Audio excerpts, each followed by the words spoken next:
Yeah,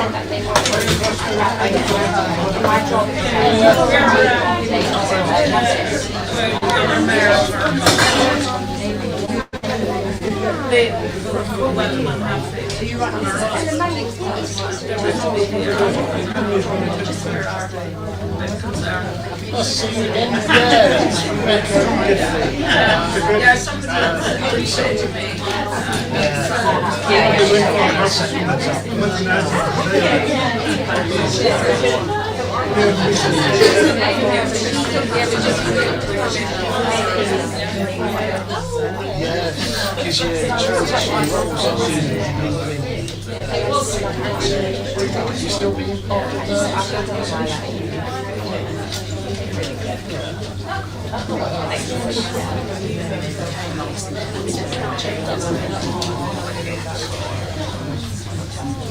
good evening, ladies and gentlemen, and welcome to Red Kite's AGM.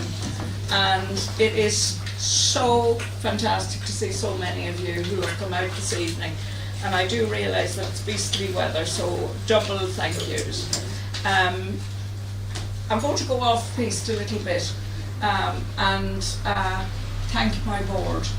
I tried today earlier in the year and it didn't work, but while I was having to take a necessary step back to recover, Red Kite ran like it always had. And for that, I will always be grateful to Shannon, to Kathy, to Charlotte, Eamon, Catalin, and Luella, and Sinead. Couldn't have done it without you. Couldn't have done it at all. Wasn't fit. So, because it all ran so beautifully, we know that I'm not needed.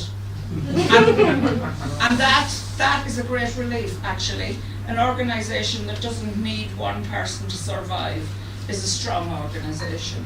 So we're celebrating Red Kite's 5th birthday today. That's why the cupcakes. Beth, take a stand. Please do take a bow. Beth is a baker and made the cupcakes for us.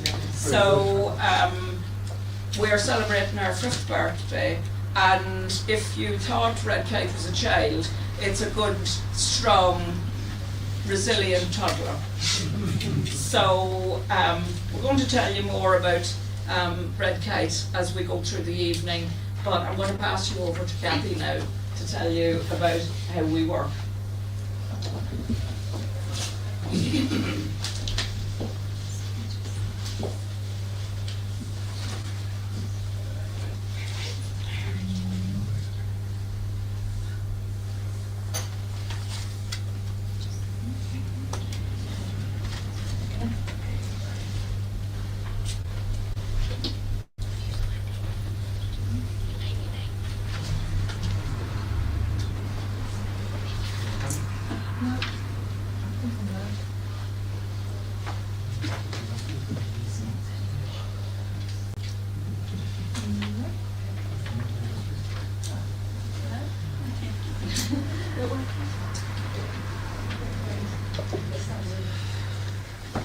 It's always like this, isn't it? I absolutely hate this. Josh, could you just... Yeah. Comes like if you start slideshow, I think. Basically, I've stored the slideshows on there. I'm looking for... What's it going to do? It's the internet. Yeah, no signal. Yeah, there's no signal, so that is a bit of an issue. If I go I think it's yeah.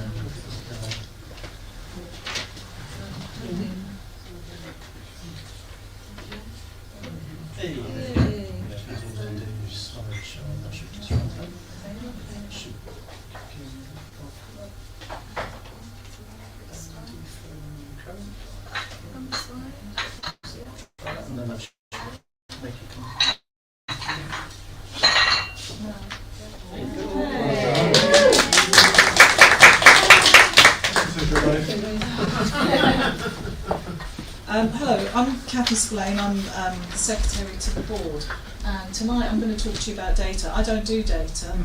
That's not my job on the board. But the lady who does do the data couldn't come tonight, so I have to do her data presentation.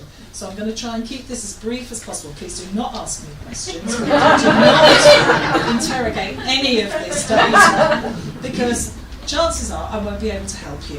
All right, but we'll go through it. So this is this year's referrals, so you can very busy May, and it's been a very busy year, because I think the next slide shows you what has been happening in our 5 years. So you can see that we went from 3 back at inception in 2020, and this year so far we're up to 225 new cases. So there is a huge need in this area for an organisation like Red Kite, and we are trying our best to meet that need. Go to the next one. Okay, so this shows you roughly where the people are coming from that use the service.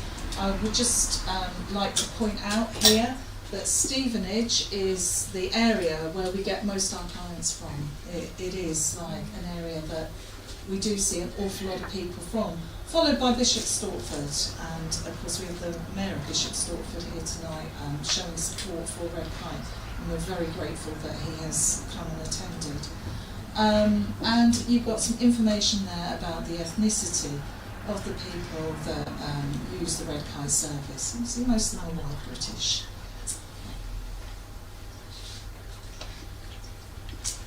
Okay, so this is where we get our people from. So we have a number of organisations that refer into us, and you can see there the biggest one is Talking Therapies from just various locations. So this is where clients are going for counselling, and then they're referred on to us. So that's the biggest one. But you can see then there's others, like you would expect, GPs, SADA, the NHS there. So that's where we get our clients from. Okay, so this is also on the leaflet that you've received. So it's actually from Stevenage Primary Mental Health Services, and it's just them explaining how they refer into us and that they find the service has been very useful for the patients that they have referred in.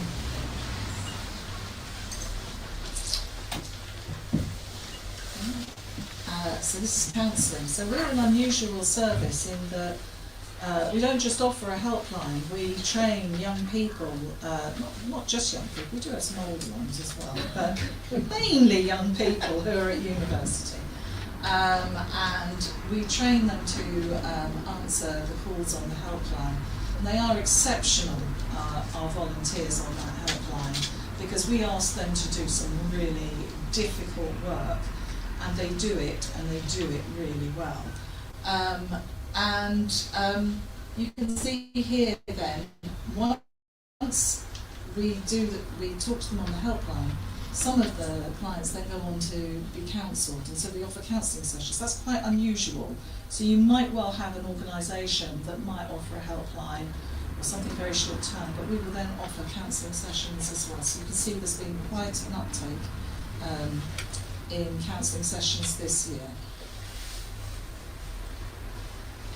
And then we offer group counselling as well.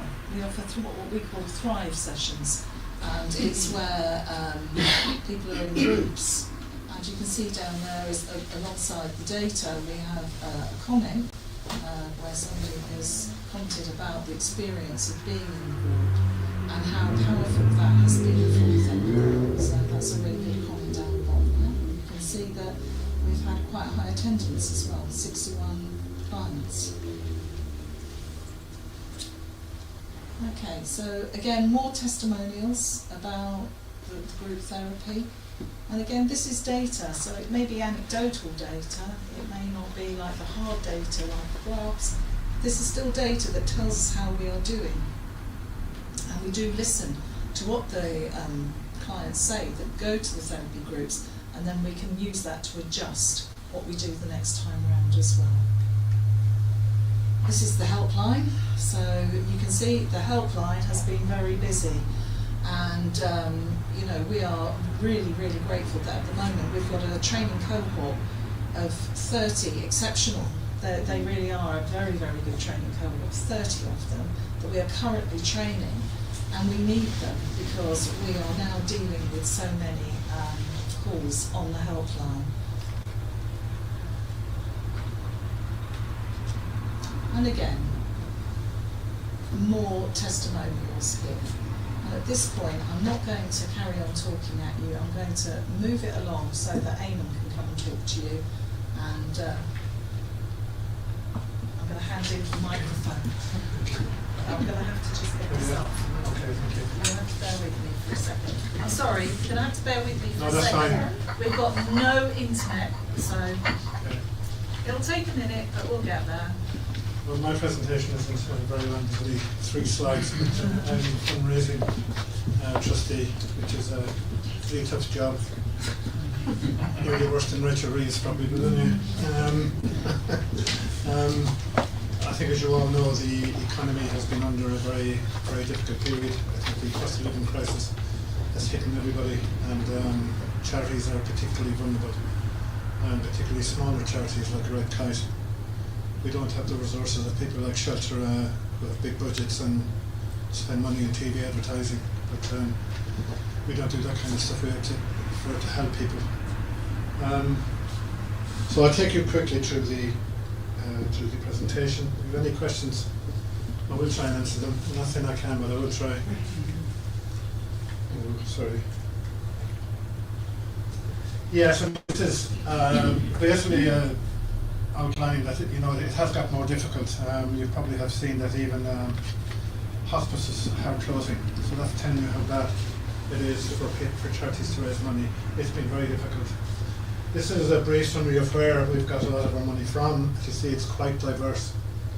From the Freemasons Lodge in Cambridge to Just Giving to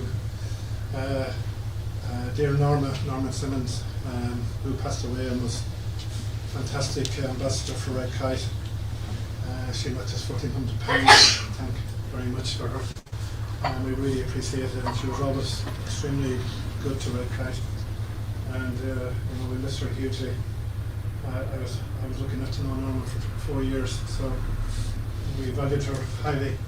You can see we're getting some money from some of the Council Hearts Community Foundation, the Headley Foundation, and the Brazier Trust, which is Bishop Stortford Council, and the Clutterbuck family, and I think we also got 5,900 from the Bishop Stortford Rugby Club.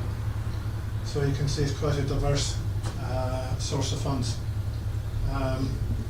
So we're having to keep at it, but at least we're able to meet the demand that's been created, as you saw from Kathy's data.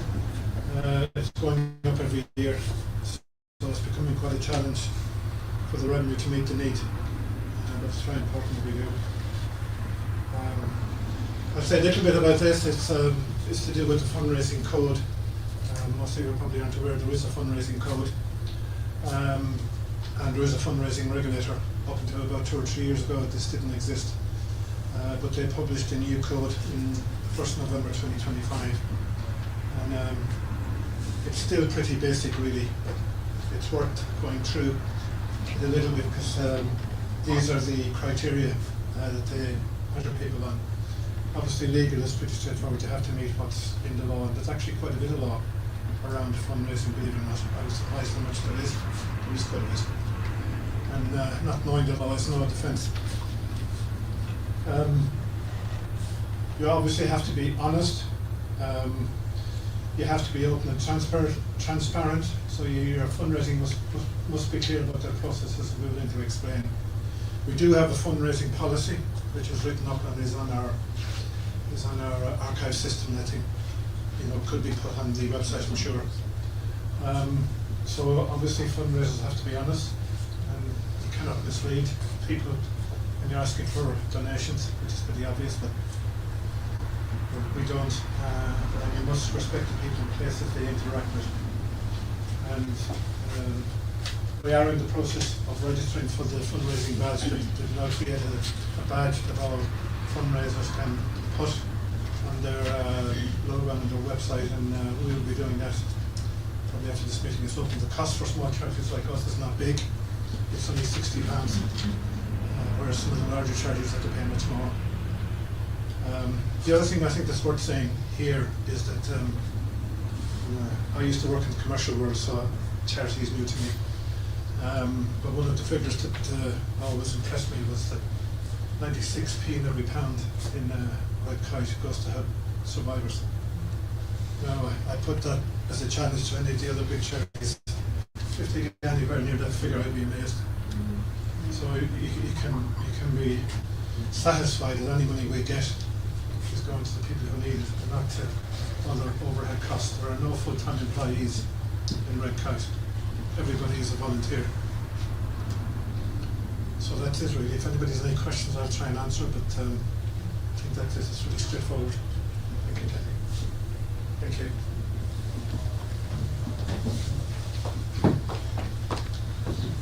Hello, my name is Kathleen. I'm the Red Kite Treasurer. Treasurer, yeah. And I have a quick slide for you, but just to introduce it, as you realize, it's been a very, very busy year for us. We have 225 more cases than we had in the previous years, and the income, the fundraising has been ever so challenging. So in a few seconds you will see how that translates to our net position for the year. What do you think? Well, we might see it in a minute, we might not. I'd like to budget then. Having to get from someone else. Where that? Okay, so where's solution? You've only got one slide, so I'll move it along. Okay, perfect. Well done. Right, so as I mentioned, it's been quite a tough year for us to raise funds. We, year over year, October 25 to October 24, we are 11% down on our funds that we managed to raise. However, we had a lot more cases and a lot more patients we look after, and therefore our expenses have significantly increased by 54% to just over £30,000. And as you can see, our net position for the year is over the break-even position to almost £7,000. However, that £30,000 also includes funds that we received in the second half of last year, and we carry on using this year, so it's not all related to this year's funds that we managed to secure. And as you can see there, our net position has significantly decreased by 70% year over year. That's it from me.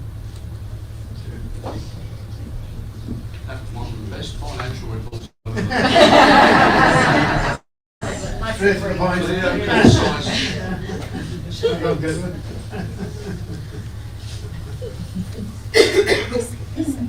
just grab the microphone? Because I think you might need it with your voice. You might want to explain. Good evening, I've got the lurgy. I'm trying not to breathe all over you. Put the microphone a bit closer. I'll be keeping it.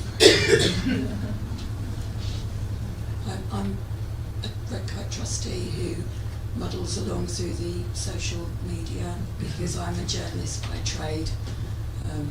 So when I came onto the board, one of my first tasks was to really strip things back to basics, make sure that passwords and logins and things worked, just so that we've got a system that doesn't rely on one particular person holding the keys to the kingdom. So,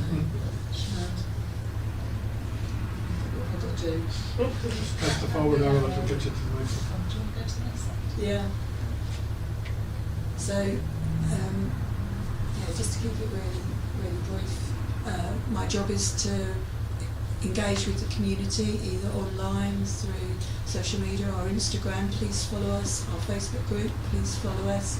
We have got a Blue Sky account, but I don't think it's particularly our core demographic.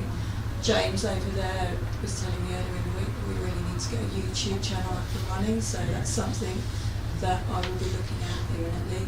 But yeah, just to say that as we sort of look forward, I think we've put the basics in place in the past 12 months. We've got, as Amy was saying about the fundraising policy, I've put together a social media policy, guides on the sort of language that we use to be respectful to people that we work with and stuff like that. And so just moving on for the next 12 months to grow our reach, engage with more people and spread the word. I'd also really like to say thank you to Beth. I think it's going to be a continuing theme this year for all her help. She's been brilliant, and Joanna's not here, but she's also been brilliant as well, so thank you. Thank you. Yeah.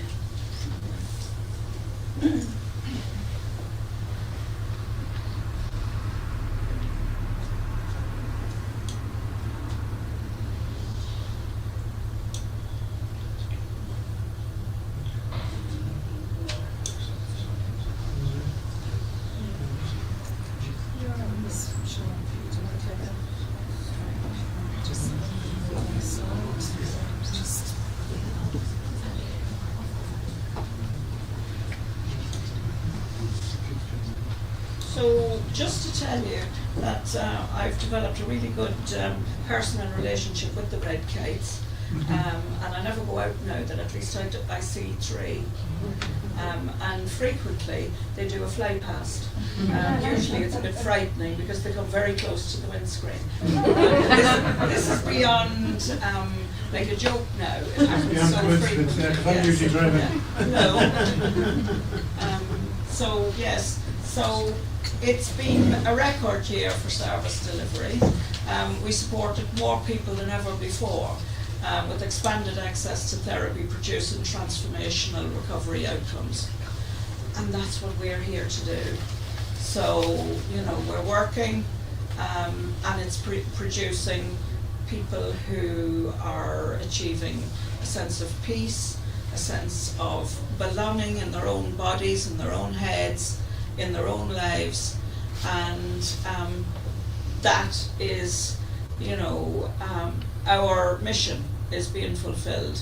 Our mission is that people should recover and thrive and live their best lives in their families and their communities.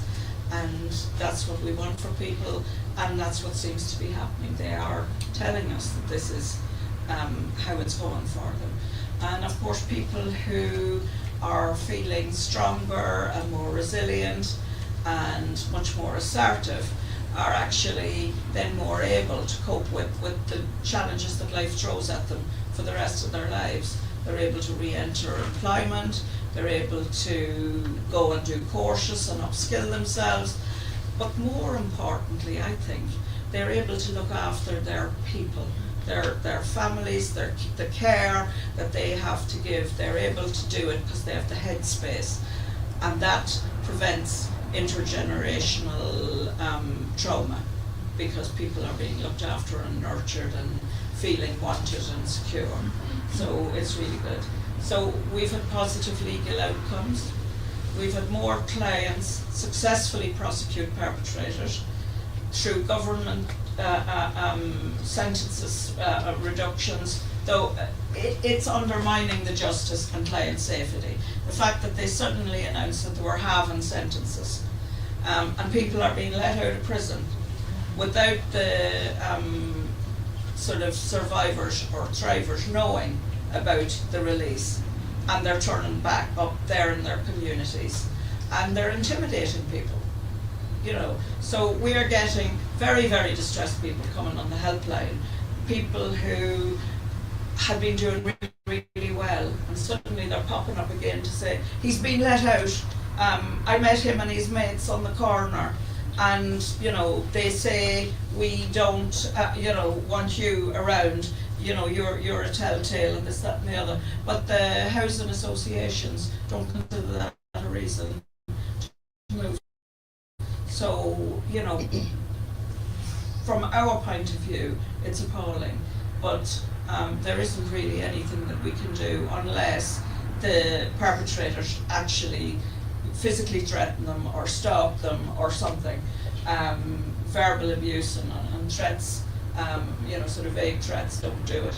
So the family court reform process, Red Kite's campaigning has helped to influence changes to the presumption of contact policy. So that's improving protection for abuse survivors and for the children. For those of you who don't know what the presumption of contact is, that was always, the presumption was that the abusive partner could have unfettered access to children. Yeah, which is an absolute appalling situation. Now, it is going to take time for the courts to catch up, and judges and CAFCAS and the sort of machinery around that, because we're still having very, very poor decisions made. Yeah. And we've got somebody here tonight who has suffered at the hands of that. Not one person, but at least two. So I know it's difficult to hear. So when you're going through it, there seems to be no way out. But I can assure you that everything changes and things will change for the good. So our finances, I would say, are stable considering the sector challenges.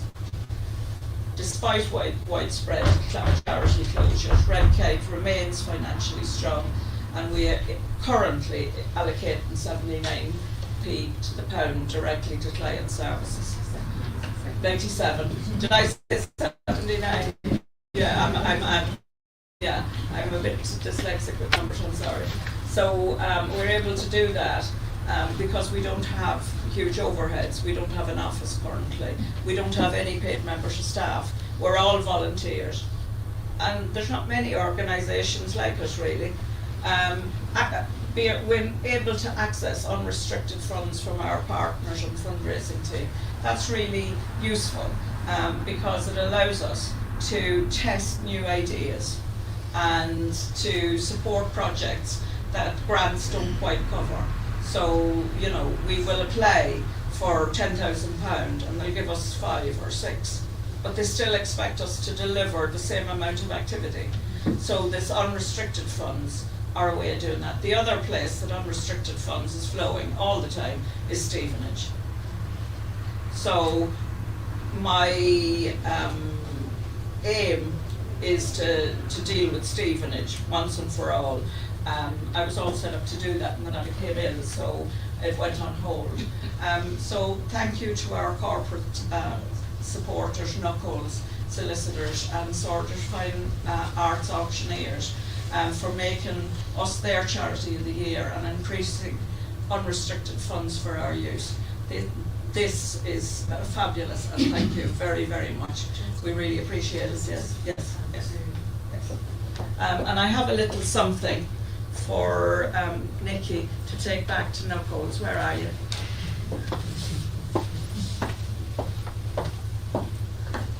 Just a little recognition. Wow. Here. Now it's been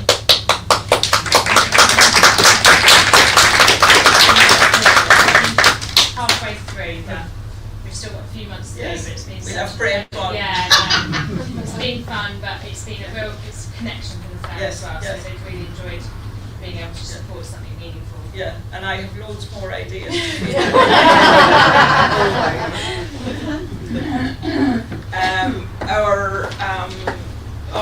The Fine Arts auctioneer hasn't been able to send anybody, but we've got a certificate for them as well. So thank you. What do I do with the ticket? They don't let me usually anywhere near machinery. There's a flux. So our volunteer expansion, recruitment of 33 highly qualified helpline trainees will double our capacity. They're currently going through their training. Stand up, ladies, so that they can see us. We have representative of cohort 9.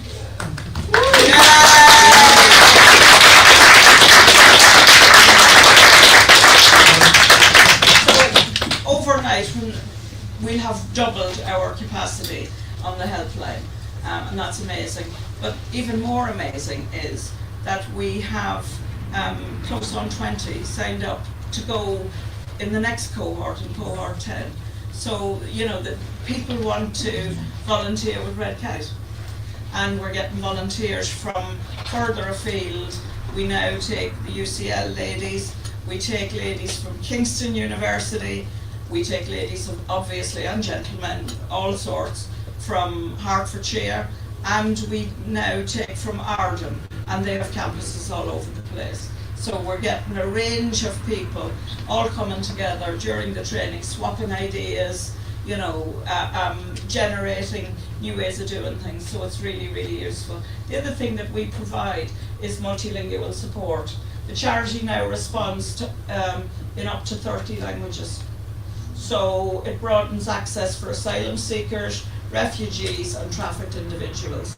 And what we do is we match the individual with somebody who speaks their language. And we've had unintended consequences of that, in that when we have finished interacting with the person because of the rape and sexual abuse, they have formed a friendship with their translator, and that continues. And that's, you know, it's like a stake in the ground for them that they've got, you know, a friendship in England. So that's really, really helpful, and it's lovely that we didn't plan on that, but it happened serendipitously. So innovation and research, we have participated in research with UCL and the Centre for Expertise on Child Sexual Abuse. And we've got an upcoming PhD project from Kingston University, which will focus within Red Kite, our service users and our clients, and our staff. So we have a continued commitment to growth and excellence. The charity continues to develop new multilingual mental health resources and remains focused on clients recover, thrive and live fulfilling lives. Our work with UCL, part of it was that we developed resources for ladies from the South Asian community, and we've translated our leaflets for them, so that's really helpful. And this is the saddest part for me. I have to say bye-bye and thank you to Shannon and Charlotte, because they are both stepping down from the board, but they've been marvellous, and we couldn't have done it without them. And you know, I purloined Charlotte on a train from Liverpool Street to Bishop's Stortford, and by the time she got off at Bishop's Stortford, she'd agreed to join the board.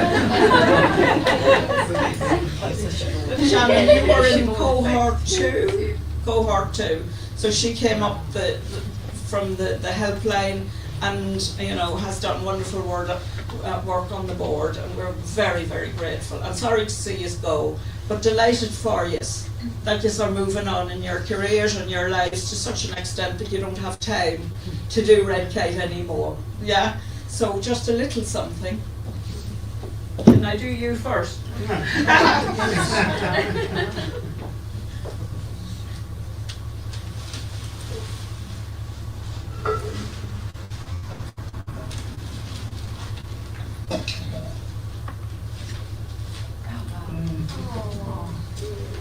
Just to say thank you.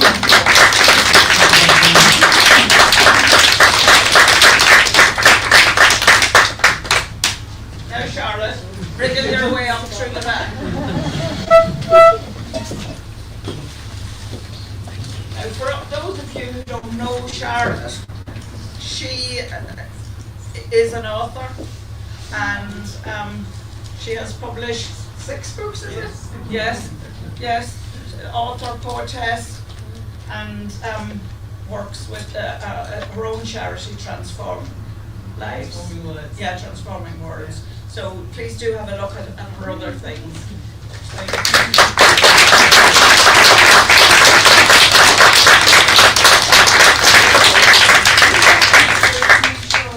Yes.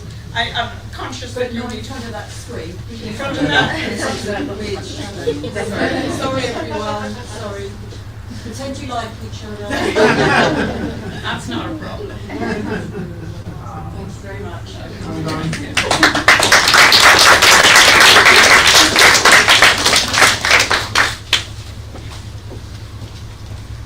So,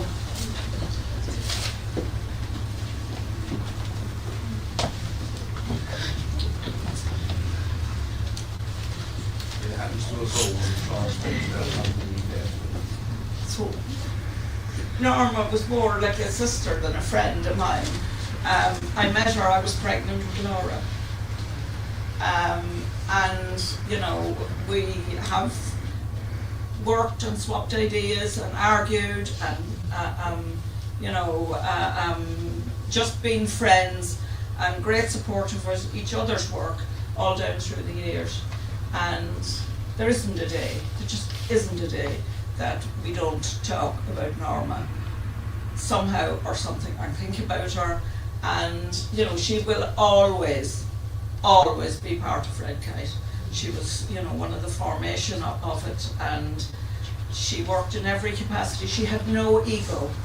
You know, she would do anything that was necessary to help Red Kite, and that was one of the qualities that I most admired in her. She wasn't, you know, choosy about what she did. She wasn't about status or, you know, anything else. And that is quite remarkable in somebody. So yeah, that was one of the things I most loved about her and admired, and you know, still broken hearted. But can I ask you to come out, Fiona, and present the Norma Simons Cup?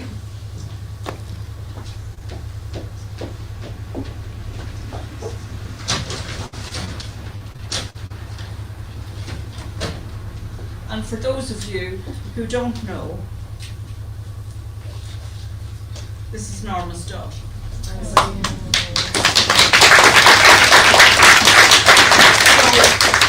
Because Norma's so special to us and to Red Kite, I wanted to do something that would carry on in perpetuity in her name. So we've instituted this cup for the Volunteer of the Year. And the winner this year is Michelle DeWin.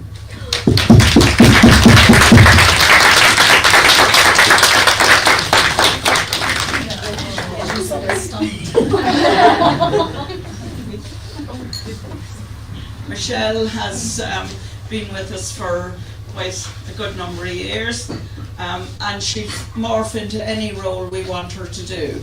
And she's currently helping us with fundraising, but it doesn't matter what the role is. We've called on Michelle and she'll always say yes. Come over here.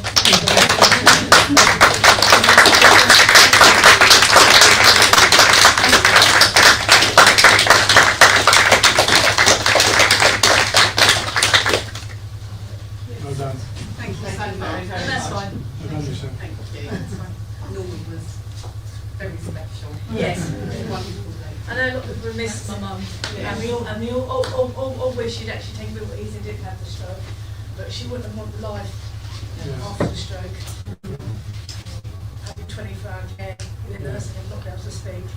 So for this was the best way to bow out quickly. Completely. So just all focus on that. So Thank you. All right, Thank you that's very what we're much. doing. That concludes the business part of the evening. Thank you all again for coming. Please do spend time mingling and getting to know each other. And I hope to see you all somewhere within the catchment next year. All right. Thank you very much.